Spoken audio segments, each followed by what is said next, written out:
അസ്സാം വലൈക്കും, welcome to our channel. ഇന്ന് നമ്മൾ നോക്കാൻ പോകുന്നത് മലയാള അക്ഷരമാലയിലെ ഈ എന്ന അക്ഷരത്തിൽ വരുന്ന വാക്കുകളാണ്. അപ്പോൾ നമുക്ക് വീഡിയോയിലേക്ക് പോയാലോ.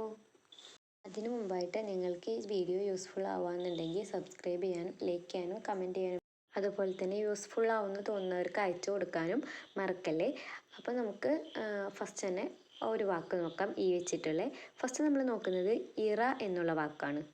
അടുത്ത വാക്ക് ഇമ. മൂന്നാമതായി വരുന്ന വാക്ക് ഇല. അടുത്ത വാക്കാണ് ഇടി. അടുത്തൊരു വാക്ക് നോക്കിയാലോ. ഇടം എന്നാണ് വാക്ക്. അടുത്തത് ഇണ. അത് കഴിഞ്ഞിട്ട് വരുന്ന വാക്കാണ് ഇന്ന്. പിന്നെ നിങ്ങൾക്ക് സിമിലിയർ ആയിട്ടുള്ള വാക്കുകൾ ഉണ്ടാവുക. പിന്നെ അടുത്ത വാക്ക് ഇഞ്ചി. അത് കഴിഞ്ഞിട്ട് ഇന്ത്യ. ഇന്ത്യ ഒക്കെ നിങ്ങൾ കേട്ടിട്ടുണ്ടാവും അല്ലേ. അപ്പോൾ കുഞ്ഞുമക്കൾ വീഡിയോ കാണാം, ഒരുപാട് തവണ വായിച്ചും എഴുതിയും പഠിക്കുക കേട്ടോ. അപ്പോൾ ഇനിയും നമ്മൾ ഇതുപോലെ യൂസ്ഫുൾ ആയിട്ടുള്ള വീഡിയോസ് ചെയ്യുന്നതായിരിക്കും. വീഡിയോസിനായിട്ട് ചാനൽ സബ്സ്ക്രൈബ് ചെയ്യാൻ മറക്കല്ലേ. അപ്പോൾ വേറൊരു വീഡിയോ ആയിട്ട് കാണുന്നവരെ ബൈ.